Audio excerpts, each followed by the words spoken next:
The concrete pour looked wrong from 50 feet away, but I kept walking to my truck anyway. After 12 years of catching problems before they became disasters, I was done being the guy who fixed everything while getting zero credit. Let someone else figure out why Section 12 of the Hudson Bridge Foundation was showing stress fractures. That moment, walking past a $2 million concrete problem like it wasn't my business, happened exactly 3 days after Bryce Morrison slid my promotion application across his glass desk like it was contaminated waste. My name is Rex Caldwell. I'm 48 years old, and until that meeting, I was the most reliable project manager Morrison Infrastructure had ever seen. Not the most visible, not the highest paid, but the guy who kept $45 million worth of state contracts running smooth while others got the credit. The rain was hammering against Bryce's corner office windows when he delivered the news that would change everything. "I appreciate your dedication, Rex," he said, straightening his Wharton MBA diploma behind him. "But after careful consideration, I don't think you're ready for senior management. Your approach is a bit old school. Maybe we can revisit this when you've developed more modern perspectives." Old school. The kid was 29 years old and had been here 18 months. I'd been building bridges and highways since before he learned to drive. I kept my face neutral the way the Navy taught me. 20 years of military engineering teaches you to control your reactions, especially when some fresh-faced MBA thinks he knows better than the guy who's actually done the work. "I understand. Thanks for the feedback," I said, gathering my rejected paperwork. "Glad we're on the same page," Bryce replied, already checking his phone. "The Hudson Bridge project needs your attention today. State inspector's been asking for updated stress calculations on the foundation work." See, I'd come to Morrison 12 years ago after my world fell apart. Maria, my wife of 16 years, had lost her battle with ovarian cancer. Danny was 7 years old and asking why Mama wasn't coming home anymore. I needed steady work with good benefits and a predictable schedule so I could be there for my boy. The Navy had trained me as a construction engineer with the Seabees. You learn real quick that cutting corners isn't just about saving money, it's about keeping people alive. When you're building airstrips under enemy fire or bridges that tanks will cross, there's no room for shortcuts. You do it right the first time or people die. That mindset served me well in civilian construction. Morrison was a complete disaster when I started. The previous project manager had quit without notice, taking all the institutional knowledge with him. No documentation, no procedures, client relationships in shambles. The state was threatening to pull our highway contracts worth millions. I spent my first 8 months working 16-hour days rebuilding everything from scratch. Stayed until midnight creating project timelines, safety protocols, quality control procedures.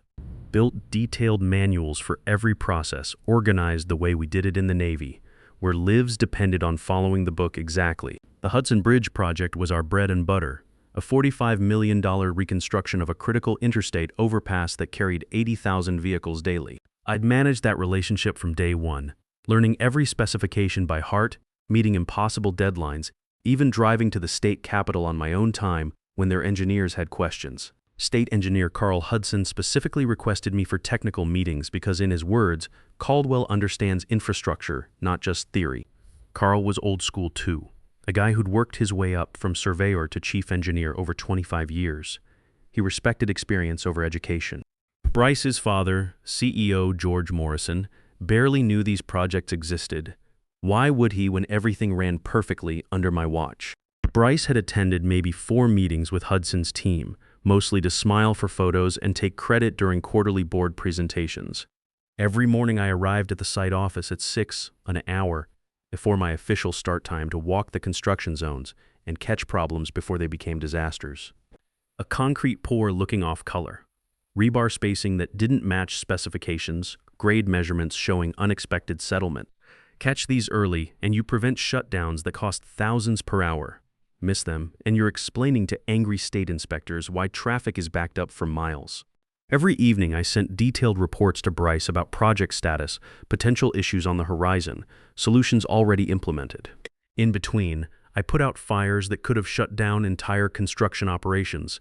The other guys on the crew knew they could bring me anything. Tony Riggs, our lead foreman, used to joke that I had the only desk where actual problems got solved instead of just talked about. Danny was getting older, looking at engineering programs, probably influenced by watching me work on blueprints at the kitchen table when he thought I was asleep.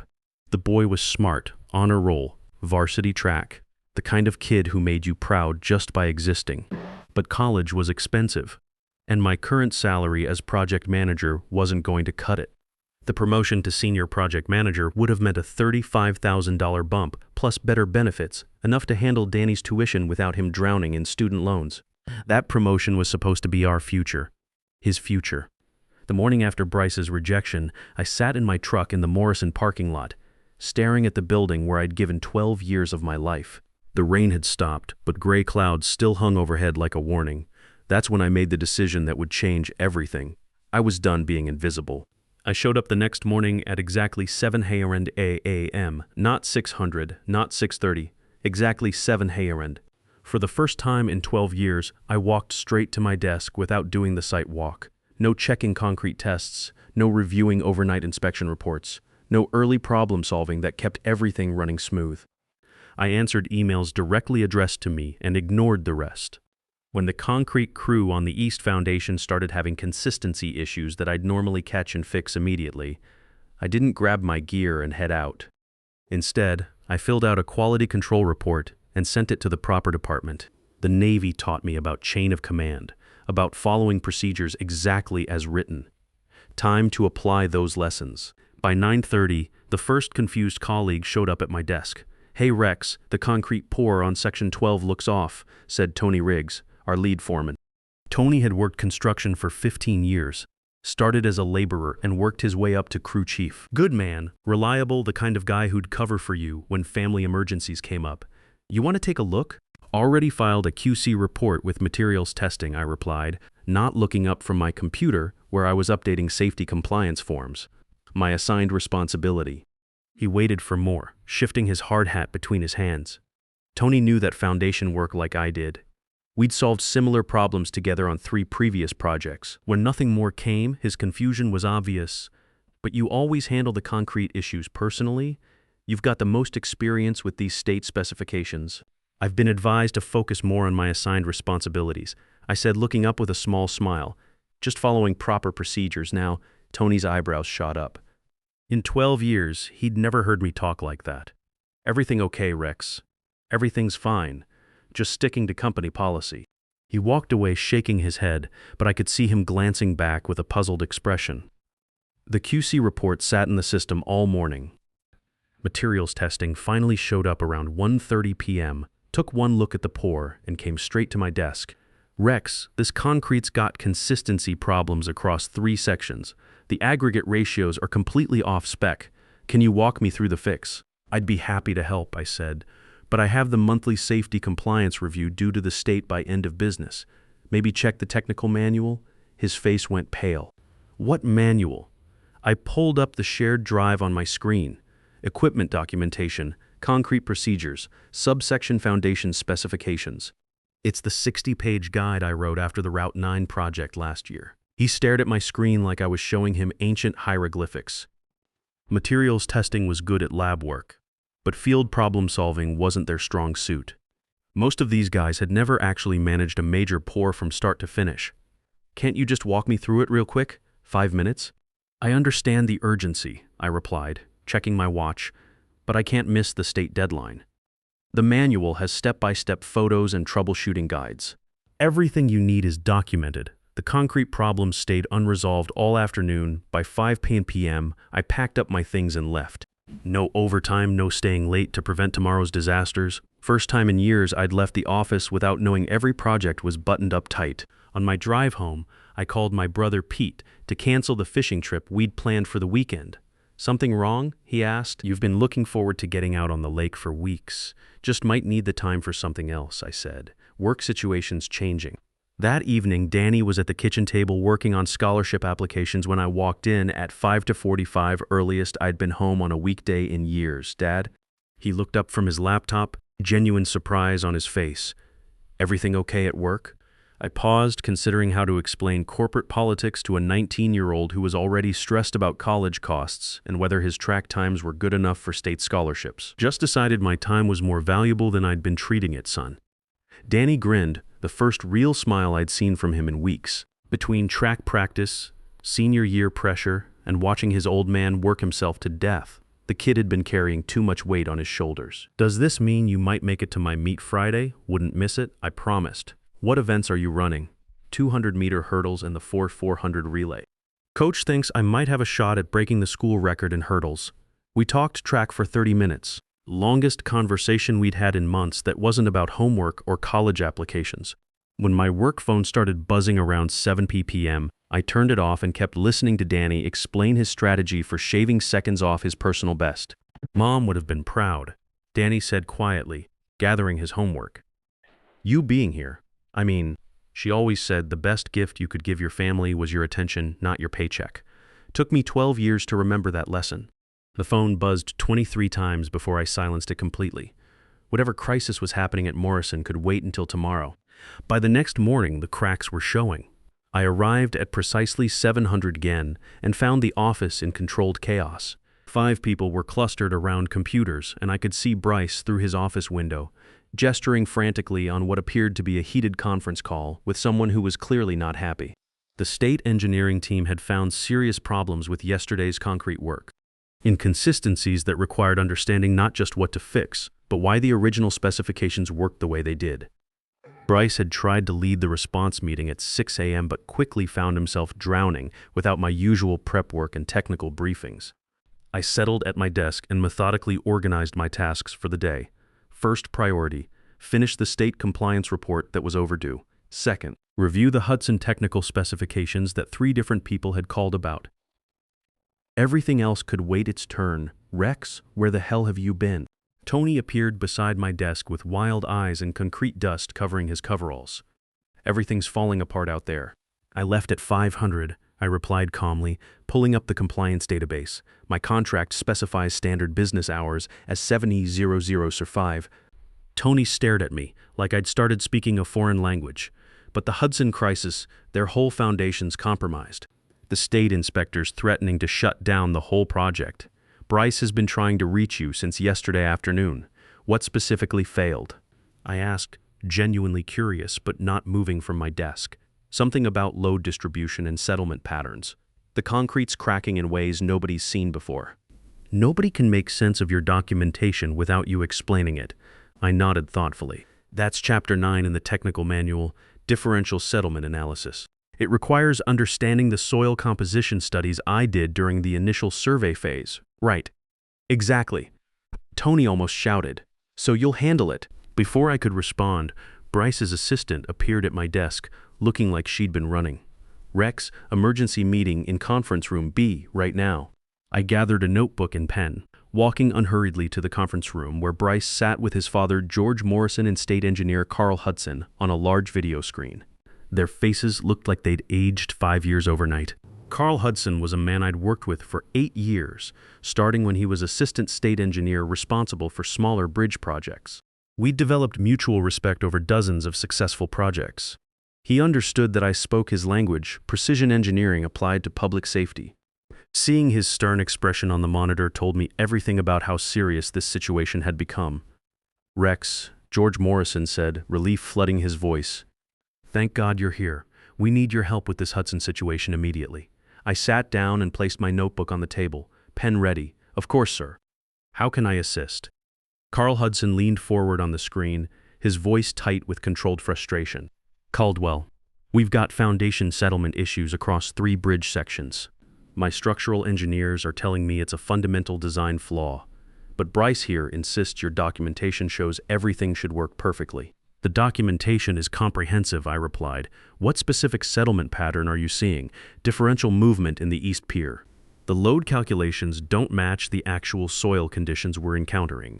We've got concrete cracking along stress lines that shouldn't exist according to your original plans. I nodded, understanding immediately.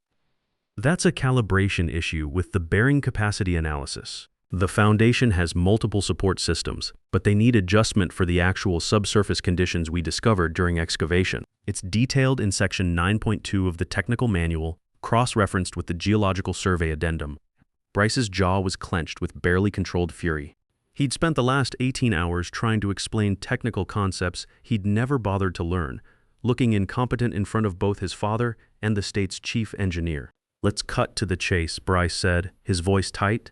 Rex, what will it take for you to fix this immediately? The room went silent. George's eyes widened slightly, while Carl Hudson watched with professional interest, probably wondering why they were negotiating with their own project manager. That's generous of you to ask, I said carefully.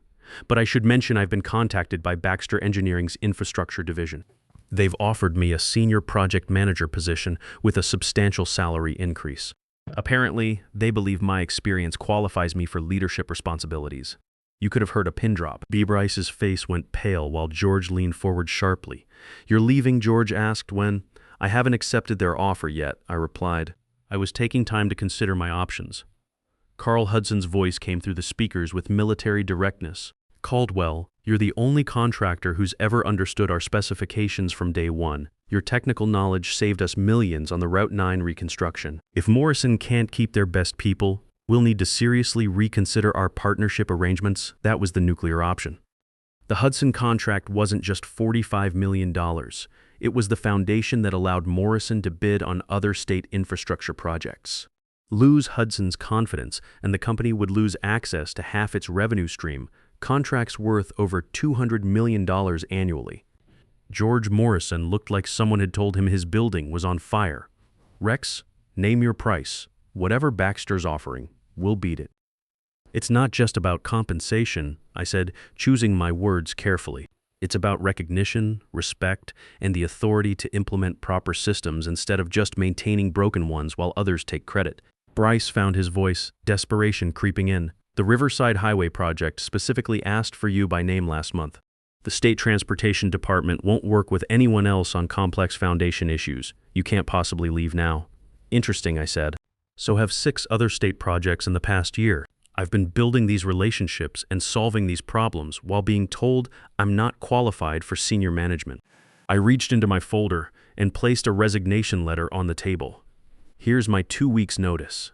I'll help with the transition as my contract requires, but I won't be available for emergency calls or overtime work. George grabbed the letter before Bryce could react.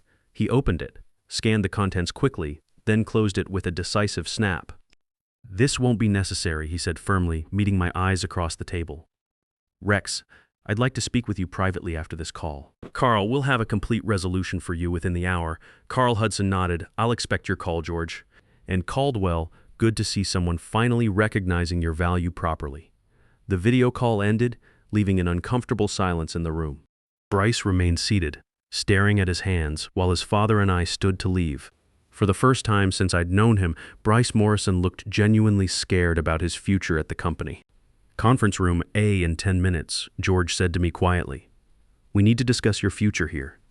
George Morrison led me to his corner office, bigger than Bryce's, with windows overlooking the entire construction yard where I'd spent 12 years keeping projects on track. He gestured for me to sit in the leather chair across from his mahogany desk, then closed the door firmly behind us. I've been watching your contributions for some time, George said, settling into his chair, though apparently not closely enough. This situation with Bryce concerns me deeply. I remained silent. In the Navy, we learned that sometimes the best strategy is to let the other person fill the silence with their real thoughts. Tell me honestly, Rex, what would it take to keep you here? I considered my words carefully. This was the moment that would determine not just my future, but Danny's college prospects and my own sense of professional worth. Recognition of my actual contributions, compensation that reflects my value to this company, and the authority to implement improvements instead of just maintaining broken systems while others get promoted over me. George studied me for a long moment, probably calculating how much losing me would cost versus how much keeping me would require. I'm creating a new position, Vice President of Infrastructure Operations, reporting directly to me. $15,000 base salary plus performance bonuses, flexible schedule 2 days a week, and complete authority over project protocols and safety systems. The job is yours if you want it. The number hit me like a physical blow. That was nearly double my current salary, enough to cover Danny's college tuition at any engineering program he wanted, with money left over for living expenses and maybe even graduate school. But I didn't respond immediately, which seemed to surprise him. Is that not sufficient? He asked. It's very generous, I acknowledged, but I need to be clear about something. I'm not using Baxter's offer as leverage. They really are waiting for my decision, and they've made it clear they value experienced professionals over corporate politics. George leaned back in his chair, What can they offer that we can't match? A fresh start, I said honestly, no history of being overlooked. No colleagues who see me as the fix-it guy instead of leadership material. No working for someone who thinks my 20 years of military engineering experience is old school thinking. He winced at that last part. Fair points, all of them. But consider this. You've built something here that you understand intimately. You've cultivated relationships with state engineers who trust you personally. Starting over means rebuilding all of that from scratch. And at 48, do you really want to prove yourself all over again? He was right about the relationships. 8 years of working with Carl Hudson's team, knowing exactly how they thought, understanding their priorities and concerns, that wasn't easily replaced. I'll need the weekend to consider, I said finally. Of course, take until Monday morning. He stood, signaling the end of our meeting. And Rex, I'd appreciate if you could help stabilize the Hudson situation before making any final decisions. For the good of everyone here, I nodded. I'll handle Hudson personally this afternoon. When I returned to my desk, an email from George was already waiting with the job offer in writing. The salary figure looked even more impressive in black and white, especially when I calculated what it would mean for Danny's future. I spent 2 hours on a video call with Carl Hudson's engineering team, walking them through the foundation calibration sequences step by step. Their engineers were sharp. They picked up the concepts quickly, once I explained the reasoning behind each safety protocol and load distribution calculation. This is exactly why we work with Morrison, Carl Hudson said at the end of the call. Rex, you understand infrastructure the way it's supposed to be understood, from the ground up, literally. We'll implement these modifications and rerun the stress tests Monday morning. That weekend, Danny and I went to the state track championships. Sitting in the stands, watching him clear hurdle after hurdle with perfect form, I thought about what really mattered. When he won his event and broke the school record, the pride on his face was worth more than any promotion. Dad, Danny said afterward, holding his gold medal, you seem different lately. More relaxed, I guess. I figured out my worth, son. Took me long enough. Are you going to take that promotion? I smiled, watching him polish his medal with his shirt. What do you think I should do? He considered it seriously, the way he always did when I asked for his opinion. Take it, but make sure they know they're lucky to have you, not the other way around. Monday morning, I arrived early, 6:30, my choice this time.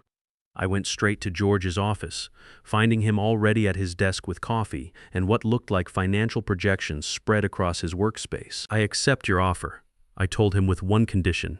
His eyebrows rose. I'm listening. Bryce keeps his position. Replacing him doesn't fix the structural problems in how this company operates, and I don't want my first act as a leader to be seen as revenge. But he needs to understand that his job is business development and client relations, not technical management. George studied me with new interest.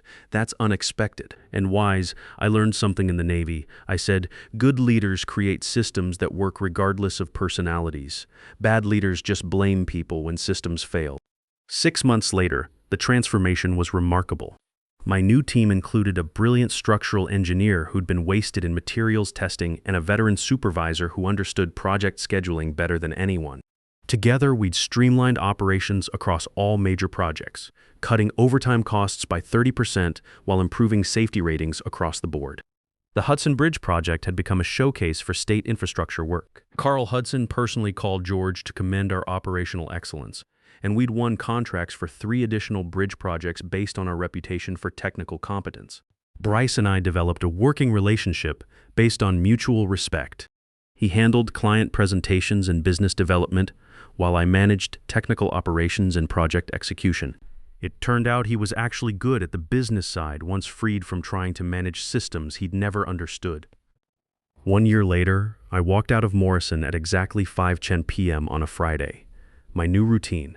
Danny was waiting when I got home, scholarship letters and acceptance packages from 3 engineering programs spread across the kitchen table. How'd it go today, Dad? He asked, looking up from what appeared to be a full-ride scholarship offer. Good, I replied, setting down my laptop case.